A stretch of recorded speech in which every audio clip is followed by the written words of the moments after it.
right, welcome back. Even as we speak, thousands of people are heading towards St. Louis. People, in many cases, who might never have been here before. They are probably NCAA basketball fans from Iowa or Indiana or Kentucky.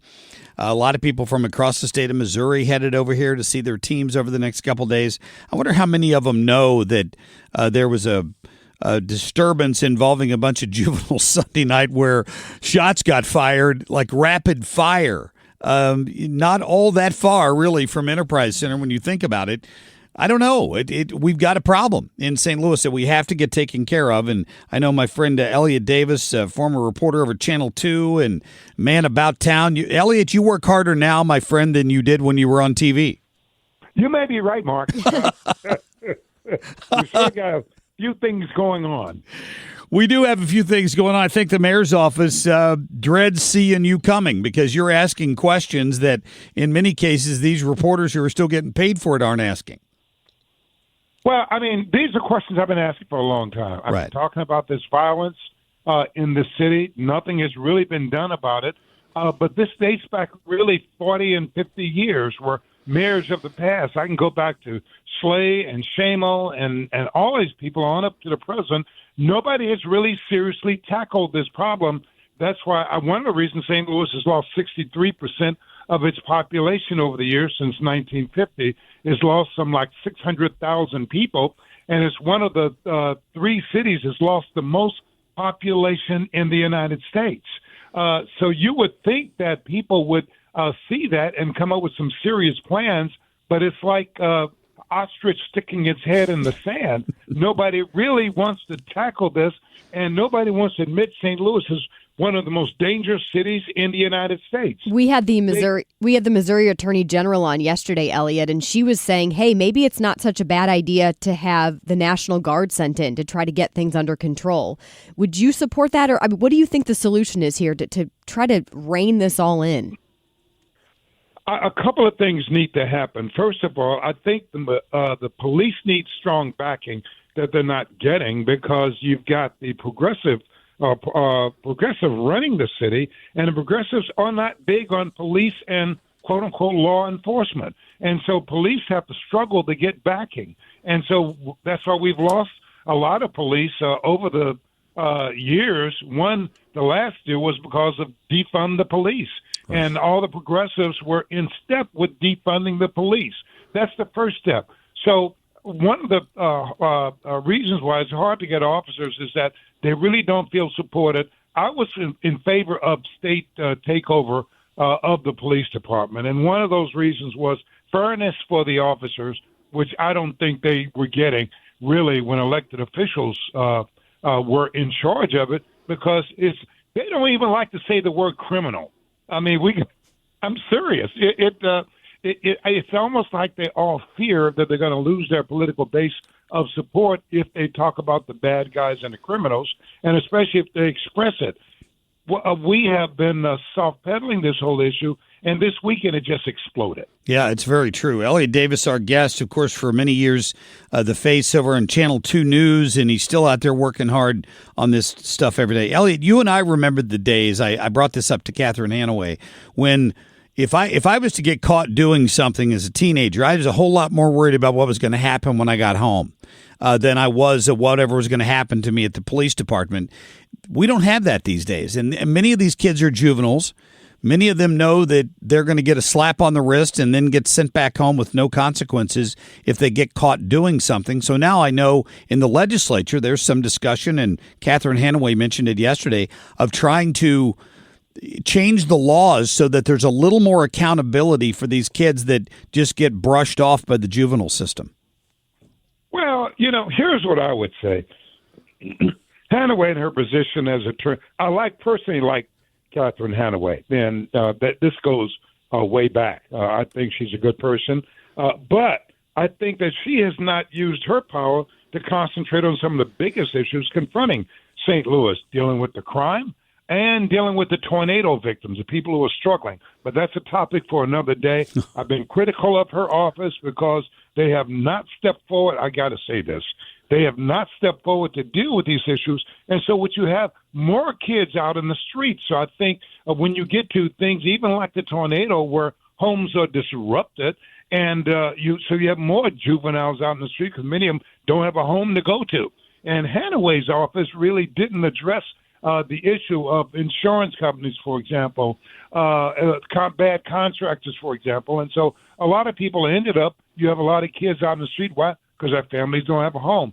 Hanaway was more focused on trying to get the sheriff out from Montgomery than the big picture of trying to help deal with the homicides. But that's another story. I digress. When it comes to the kids who do have a home, I mean, what role do the parents play in all this? Because there's been some talk of holding the parents accountable, because you think, Elliott, about this 14-year-old who I believe was shot and had some minor injuries at one of these street takeovers over the weekend. What was a 14-year-old doing out in the middle of the night on a Saturday? So what do you do if in some of these cases, and I've talked to some of the kids and others, when mom might be, it's not all of them, it's a minority of them, but mom might be on drugs and dad might be in a penitentiary. So then what? Yeah. And that's the case for a lot of kids. And I see these situations. So people say, well, we got to get the parents. Well, what if some of the parents are no good? Then what do you do? And so many of the kids are forced to raise themselves. Now, that's not saying, like I said, that's not saying the majority. That's the minority. But the minority are the ones that's causing most of the trouble. And so it's going to take a concentrated effort. First of all, it's like we need intervention. First of all, you've got to acknowledge that it is a serious problem in St. Louis. Officials try to paper over it. Past mayors have done it. The current mayor did it. The just past, the immediate mayor was also the same way. Nobody wants to say this city is dangerous. There are cities, and I've looked it up, and I've done a lot of posts on it, that have 10 homicides in the course of a year instead of the 140 or 150 that we have. And they try to tell us, hey, these numbers are great, guys. We're making headway. Well, we've only got a few less homicides this year than we had a year ago. Yeah. And they want to point you back a few years, like when I go to the police board, for example. I don't think they've done I think they've been fairer to police officers, but I don't think they've done anything to deal with crime either. I question the police head of the police board. What have you done since the governor put you guys in charge? The governor put the police board in there because he was dissatisfied with how progressives were handling law enforcement. And so we got this whole police board, but when you ask him, as I did, I said, well, what have you done about crime? He said, well, the chief is doing a good job. I said, but the chief was here before you guys got here. Don't tell me about the chief. I know the chief's done a good job, but he was here. What have you guys done? They've done nothing to directly address crime. I think of what they're doing, trying to get more money for police. I think that's a good thing. We need some people to get out here, speak for residents. We need some people to get out here and say, we're going to do something about these criminals. We're going to do something about the bad guys. We're going to both punish the violent criminals, and we're going to try to help the people who are nonviolent criminals and who get busted for, a marijuana cigarette or something like that. So we've got to do a combination of finding jobs. Yeah. I went to Baltimore once where they had a big homicide problem, but their homicides took a dramatic drop. And so when I was at Fox 2, I went to Buffalo, New York, to see what they had done. I met with the mayor, city officials. What they did was they had a strong police presence. They hired a lot of police officers to crack down on violent criminals. But on the other hand, they built a job training program in the middle of the ghetto, in the middle of the urban area. They built a job training program, and then they went a step further. They went to some of the biggest industries to arrange jobs for the people who graduated from the job training program. So people had an incentive. They knew, well, hey, I'm guaranteed a job if I get to this training program. And so what happened, I think Buffalo had like 27 homicides last year compared to our like 140.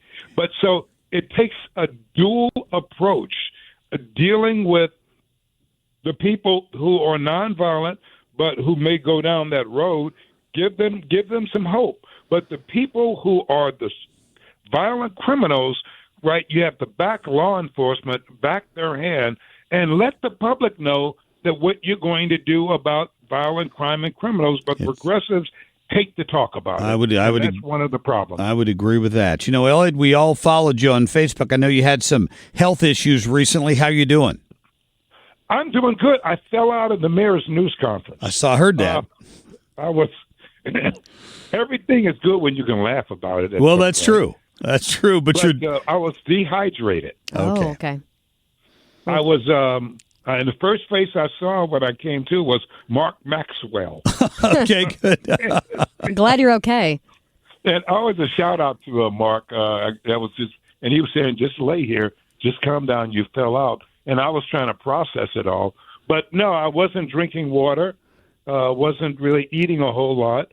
Was running around and fighting a cold. And the doctor told me I had the perfect storm of stuff. No, well, we're glad you're back on your feet, my friend. Thanks for giving us a few minutes, and looking forward to having you on again sometime. I appreciate that anytime. All right, we'll talk later. Elliott Davis there, former Fox 2 reporter, still out there asking the hard questions. Somebody on Facebook saying Elliott should run for mayor. People love them some Elliott Davis. Elliott Davis for mayor. Good guy.